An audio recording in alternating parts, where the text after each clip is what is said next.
There you go, right there. What's good? What's going on? Not much, just chilling. Just chilling. What you doing? What you doing chilling, man? Y'all ain't had a practice or anything today? No, Mondays are off day, so we don't do nothing on Mondays. We just got tutors and classes. Well, look, the first thing, you already saying the wrong thing. I can't have my players thinking we got off days. I mean, when you're grinding 6 days a week for 5-6 hours a day, you kind of deserve a little off day. So, kind of just introduce you guys to Tristan, the lavish savage. What year are you? I'm a junior this year. You're junior this year, so you're draft eligible. Yeah. Cool deal. So, Mr. Pompey here, he's a junior at University of Kentucky. And actually, I have some good friends that went to Kentucky. We'll talk about that shortly. But he's a junior at Kentucky. Right now, he's rated as one of the top outfielders in the country in college baseball, in Division I baseball. So we're just going to pick his brain a little bit, see what he has going on, and kind of give you guys some advice, take some questions at the end. We just chop it up a little bit. It's unscripted. Thank you guys for tuning in. And Tristan, thank you for making it on, man, because I'm sure you have things to do in your time as well. But I appreciate you. Glad to be here. Anytime, bro. Absolutely. So, first of all, what's this lavish savage about? Where'd that come from? I don't know. It's just a lifestyle. It's just how I like to kind of live my life. Just always kind of be lavish with it. And, you got to be a savage on and off the field. That's how they people's respect and everything. It's sort of like an oxymoron. Exactly. I can dig that. For those of you that don't know what an oxymoron, that's like saying, "Oh, that little dude big." That's like two things that totally don't relate back to back. So you're from Canada, right? I am from Toronto. Yeah. You're from Toronto. From Toronto originally. You grew up in Toronto. I'm from Mississauga, which is like 30 minutes outside of Toronto. But get out of here! You're a liar. Yeah. Dude, one of my best friends, I wouldn't say best friends, I haven't talked to her in a very long time. She's from Mississauga. Oh, really? And she played softball. She actually went to Radford. She was really damn good. I think her name was Amanda, but anyway, that's a totally different story. So, and I've heard different stories about baseball in Canada versus baseball in the U.S. What's the difference? Is there any difference there between them? Is it better baseball here in the States? Do you guys, because I've had Canadian players tell me say they really play ball in the States like it's like that. Oh, there is no like universities in, like, we don't even have high school sports. Like, honestly, my high school baseball team played 7 games. Like, our practices were like learning how to catch a ball type deal. So yeah, like, you got to play on like a travel team immediately, and you're playing on that travel team during school, and you play each other while you're in school, and then once school is out, then you go to the States and just play tournaments. So I mean, it's night and day for Canada and U.S. like sports all around, honestly. Dang. So how the heck do you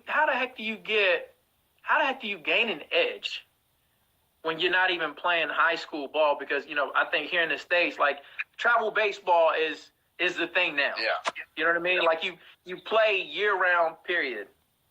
So how do you create an edge when you're playing high school baseball that you don't even really take it seriously? You're just playing travel baseball. You just got to lock in, honestly, because, I mean, winters are, long, and we're inside from October till the end of April. So you just got to make most of when you're inside. Honestly, your indoor facility, you just got to make the most out of it. It's all about just getting as many reps as possible, because you don't have that luxury of being in Florida and playing 24 hours a day, like, all year round. You don't have that luxury, so you just gotta make your reps worth it, make every rep count in the cages, and kind of just work through it. That's how it is. You just gotta work through it. That's what's up. Now, let me ask you this question: How did you end up over at Kentucky? How did you make that move? How did that pan out? I was on Team Canada playing baseball, and then we were in Florida in March actually, and the Team Canada coach Greg Hamilton is actually really good friends with the old Kentucky head coach, and then he kind of hooked it up. They came to see me play, and they liked me, and then we just kind of took from there. It just kind of took off. All right, absolutely. And so, like, now, the big thing for travel baseball, guys are getting picked up earlier and earlier and earlier. What year were you in high school when you committed? I was a senior. I didn't commit until May of my senior year. So and we're talking about the spring of your senior year. You didn't commit. Spring of my senior year. Like, we're talking. This was like the last thing. Otherwise, I was probably just gonna sign in the draft for whatever they gave me. But yeah, it was like a last minute thing that just came together. So you were thinking you had draft thoughts. Yeah, well, I never had school thoughts because like school is like secondary for Canadians because we don't even have like university sports really, honestly. So draft was like the main thing when you're a Canadian baseball player. That's what you look forward to. Absolutely. Did you end up getting drafted anyway? Yeah, I got drafted like 31st round by the Twins, but I was 100% coming to school at that point. Absolutely. Now, in that decision to go to school, was that more of your parents or you? Right, it was me. My parents support me whatever my decision was. They were behind me whichever route I chose to do. But I thought, it's the best decision to go to school. Absolutely. That's cool right there, man. And I think, dog, it's just we get so caught up, like especially a lot of guys that I train. And I just had a kid actually. I was working with. He was like, man, I'm in my senior year. This is about a month ago. He said, I don't know if I haven't committed anywhere. What am I going to do? And people panic. Yeah. So I didn't even sign. Go ahead. What were you going to say? You just can't panic, honestly. Mm-hmm. Because the cream always rises to the top. That's what guys don't realize. And until you really sign your name on that dotted line, everybody's up for grabs. You know what I mean? So, you sign your senior year you signed your senior year in the spring. I did the same thing. It was the same case for me. But so are you familiar with Colin Cowgill? Of course you are. Yeah. No. What about Marcus Nidifer? No, don't know. No? Nidifer. I know Colin, no. Okay. So, but most people should know Colin, I guess, because he balled out. Yeah. Got to the show. Nidifer, he was a catcher when they played there together. So I played with Nidy, and Nidy was telling me about Colin. I was like, who is this dude he keeps talking about? And then next thing I know, Cowgill. Exactly. I'm like, oh, that's the dude you're talking about. So let me ask you this question. Obviously, I do a lot of hidden stuff on my account. What's your routine like as far as on a daily basis when you're hitting by yourself? What's your routine like? If there is a routine. Yeah, I do T work because I'm a switcher, so I gotta like kind of work on both sides. But I do T always start it off. I have like a few drills that I do off the T, and then I'll go still on the T. I'll do like single arm drills. I'll do like top hand and bottom hand stuff. And then if I'm by myself, we have a machine here, so then I just turn on the machine and then just. T, do me this favor. I don't know. You got an iPhone, don't you? I guarantee you got a damn iPhone. Yeah. I don't know if you keep covering up the mic, but start back at the T work. Because you said you were switch hitting. Yeah, so I started off at the T, and then I got a couple exercises that I do off the T, couple drills, and then I'll switch over and do single arm drills. Like I'll do top hand and bottom hand T drills, and then from there I'll just turn on the machine if I'm by myself. But if I'm with someone, then we'll just go over to front toss, and normally front toss, we're at front toss normally for like the whole time, honestly. Evan tried to come for you on the low. Evan knows. Evan tried to come for you on the low. Yeah, I only use the machine for curveballs. I can't hit the machine with the fastball. They'd be coming out too strong for me. This is and that's one thing I try to tell guys. Like, there's so many drills out there, but understanding who you are as a hitter. What drills work for you? So when you feel like you're not swinging it well, what's typically the problem, or what's typically the issue?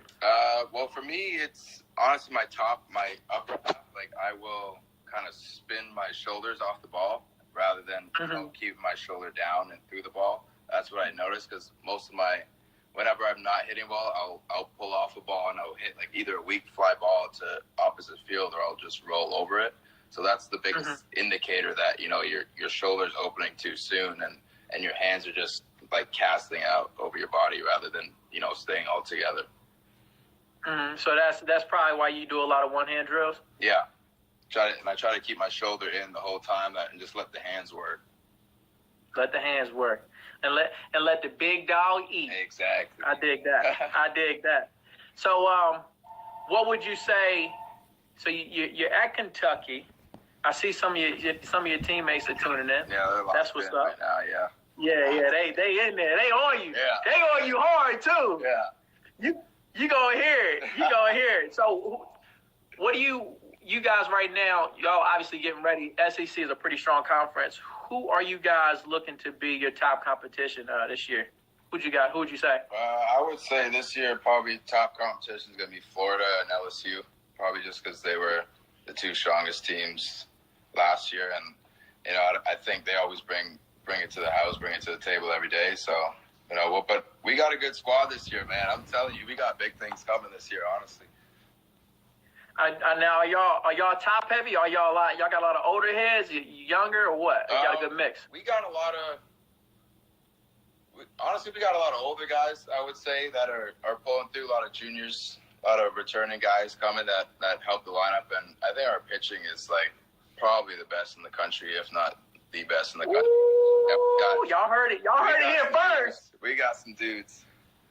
Y'all got some dudes. Yeah. Oh, man. Like that. So how's the fall been? If you guys got some pretty solid. And see, that's one of the hardest things. Because when you play fall ball, when you're playing fall ball and the pitching is dominant, it makes the hitters look like they suck. Yeah. Or if the hitters are really stroking, it makes the pitchers look like there's some trash. Like, so how did the fall go for you guys? I mean, it went okay. I mean, we won some, but we lost some at the same time as an offense. The pitchers, whenever the pitchers were locked in and on, though, I mean, we could not get a hit off the board. Like, we had guys throwing a perfect game, like combined perfect game, no hitters. Like, we just couldn't figure it out offensively. But once the pitchers are not locked in, that's when you see how good our offense is, when they were just leaving balls up and we were just attacking them. Oh man, that's golden right there. I remember I put up a post. This was months ago, and I was telling the guys that good hitters hit mistakes.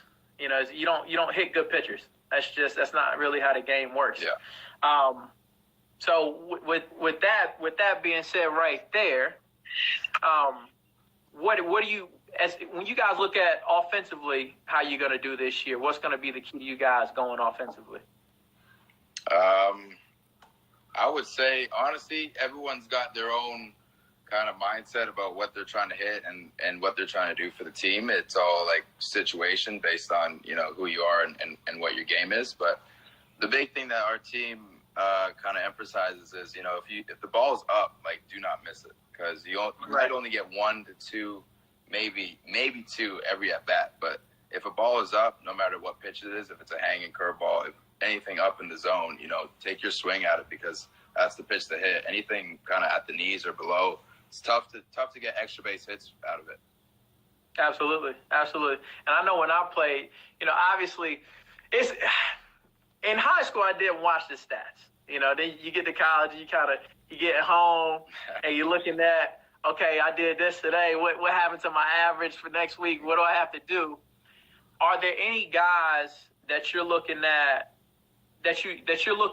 nationally that you say, okay, because they're considering you to be one of the top prospects in the nation this year. Right. Are there any other guys that you're watching this season to see how well they do? Like position guys? Yeah. I mean, I'll keep an eye on some guys, but at the same time, I'm just focused on my team and what I can control. Because obviously, however they do, I honestly hope they do well, because I hope everyone, kind of does well for themselves and does what they need to do. But I mean, I'm just really focused on myself this year and our team, not really so much about like the competition and who I'm playing. That's what's up. Well, man, that's pretty much all I got. I'm not gonna hold everybody up too long, so we'll take about 10 questions. Take about 10 questions from these guys. See what they got for you. All right. How are we gonna pick the questions? So I'll pick the questions. Okay. I'll pick the if you want. I can pick the questions if you want. Pick the questions, because they just gonna. You want me to pick a question? Flying up. He said, "Keep on. We ain't done yet." Hey, who is that keeps coming for you right there? Who is that? B. Marsh. Oh, he's a pitcher on that too. Somebody just indicated, how do you hit changeups? How do you hit changeups? Changeups by far are the hardest pitch to hit in baseball, in my opinion. Go for it. I think because the speed is so hard to pick up and the rotation of the ball is so hard to see, unless they leave the changeup up in the zone, that's the only way that I'm able to kind of get a good swing off it. But anything down in the zone, I try my best not to swing at it because more than likely it'll be a ball. And if it is a strike, good for you. You got to come back with 2 more changeups if you want to strike me out type deal. But Absolutely. Any changeup down, I've been trying to lay off. Obviously, it's hard too because they're good pitches. But absolutely. So what's Cam? Cam just brought one in. Question right here. Always good to hear. Cam Baseball 08. What's your mindset stepping into the box? That I'm the best hitter in the world. That no matter who I'm facing, I could be facing Nolan Ryan, and I'm thinking that Nolan Ryan ain't got nothing on me. Like, I'm the guy that he wants to face right now, and I'm going to deliver my best. I'm going to handle what I need to handle at the plate and take care of business ultimately, because that's what you got to do. It's all mindset. You just got to be confident at the plate, and if you go into there thinking that the pitcher's better than you, then you've already struck out. You're already out. But if you go in there like, no, I'm better than this dude, I will hit a bomb off him, more than likely you're going to have a successful at bat. Absolutely. Another question came in. I think it was Charles. He was asking, what's your lifting routine? I just follow what my coaches, my trainers do for me. Like, we have a workout program that we follow. So, I mean, I don't have my own set routine, but I just do whatever our team kind of tells you to do. Then what's your favorite lift? Probably your most preferred lift. The one you feel like you can show out when you do. Definitely some upper body. I'm pretty good at bench out here. My legs are real long, so squats, they're kind of tough for me. But I'm out here in the bench. I can bench out some good numbers. All right. Oh man, this is a hell of a question right here. Chemo 340 says, do you find it comical? I might have to rephrase this. Do you find it comical that everybody has this uppercut swing, going for home runs instead of getting behind the ball and staying consistent? And I think, that's been the huge talk here lately. A lot of launch angles, a lot of lifting the baseballs, getting under, dropping the barrel. What's your take on that? Yeah, it's weird, actually. I was actually talking to some scouts today in some meetings about the whole launch angle deal. And, I kind of look into it a little bit, but, I mean, at the same time, it works for some people, but I don't think it works for the majority of people. I think the majority of people, staying behind the baseball. I think delivering the knob of the bat to the ball directly, if you take the knob to the ball, I think that's your shortest and best result and to have success, because ultimately, if you hit the bottom of the ball, you're going to hit the ball in there. If you hit the top of the ball, it's going on the ground. So the whole launch angle stuff, it's whatever to me, but you just got to focus on hitting a certain part of the ball, and then that's going to be the result. Absolutely. Ethan Green 16. Do you have any tips for club team tryouts? So, I mean, what's your mindset going into tryouts? What are you trying to do? What do you do with that? Just kind of have a lot of energy, kind of be the guy, because obviously you know what your baseball skills are, but they want to see, the other things. They want to see how you are as a person. They want to see what your work ethic is. They want to see you jumping around, talking to all the guys on the team or at the tryout, being there, just being active. Don't be kind of on yourself, but be within the group, be the one that's, having a good time, because that's what it's all about. It's baseball. Mm-hmm. Ashley Gasp says, how do you improve your mental game? Do you work with a sports psychologist? Do you guys have any extra resources like that over Kentucky? Or we used to have a sports psychologist, but we don't anymore. But honestly, I just go to my brother whenever I have any kind of mental issues or anything, because my brother's been through it all. He's been through the highest of highs and the lowest of lows. So he's kind of seen it all. So he's always there for me whenever I need him. And I just think he helps me get through it. You just got to, at the end of the day, just if something's not going your way, just take a step back and, think about all the good things that were going for you. Think about all the good things that you got in life that, you could be grateful for. And, you just kind of reset and relock, and the next day just wipe everything in the past away from you and then just move on. Absolutely. We'll take one more. BHSK _. What do you suggest for somebody that has no one to work with them? How do you work on honing your skills? This question is for him. I say, there's a lot of YouTube videos out there now. There's that hidden guy. Look at look at his videos, see what he's got to say. Because I mean, there's a lot of things that you can do. That's self-learning now, right? You got. That's what YouTube is for. That's how guys figure out how to get bigger in the gym, how to get better at sports, how to learn a new skill. Like, there's a whole. YouTube is the way to go if you're learning on your own. Just follow what the pros do, follow what the hitting instructors say, and you'll be okay. You'll be all right. Absolutely. So I like it. I think I'm gonna make it a habit to end on this question. Actually, and I want to get Nico. I want to get Nico on this thing. I don't know how soon I'm gonna get him on that. Do you have his contact? I might try to reach out to him I do have his number. Yeah, I do have his number. Yeah. So I want to link up with him and get his butt on here too, because he's doing some special things as well. But we'll finish with this question right here. I think this is very important because hindsight is always 20/20. By the time everybody gets to 45, 50 years old, we always wish we can go back and do something differently. Where you are right now, you are how old? I'm 20 years old. 20 years old.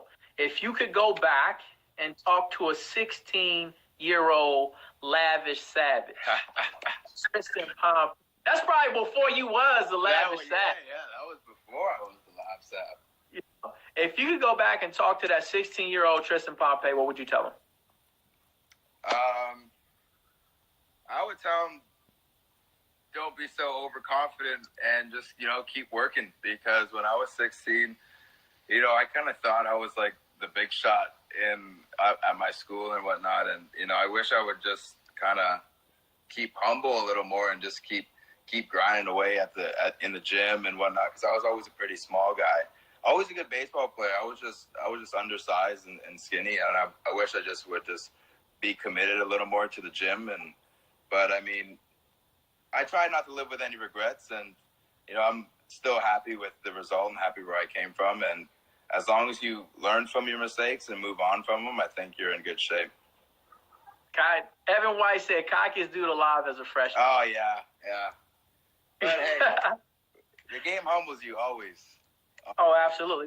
It's only two types of players, man. Ones that are humble and ones that are about to be. Yeah, exactly. Absolutely, man. So look, it was a pleasure.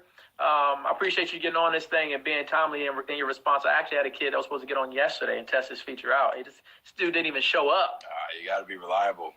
But look, we got the lavish savage on this joint today. Yeah. Doing it like that. Hey, look, good luck to you this season. If you need anything from me, you got my number.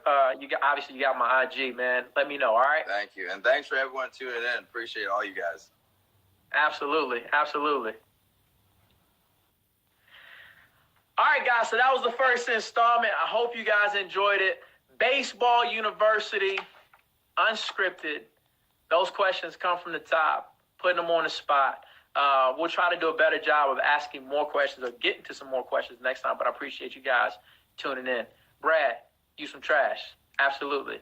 I'll talk to you guys later. I'll see you next Monday, 9 o'clock. If you got any suggestions, if you have any suggestions of people that you want to see on the show, go to this post. Go to the post, the recent that had Tristan up. Put them in the comments. The best thing you can do is just tag them. Keep tagging them in the comments, and that way they can see that this stuff is taking place, and I can request them to get them on, and we can pick their brain and get some good information from them. All right, I'll talk to you guys later. B. Marsh, we'll probably get you on this thing sometime soon. I'm gonna get some pictures on here too.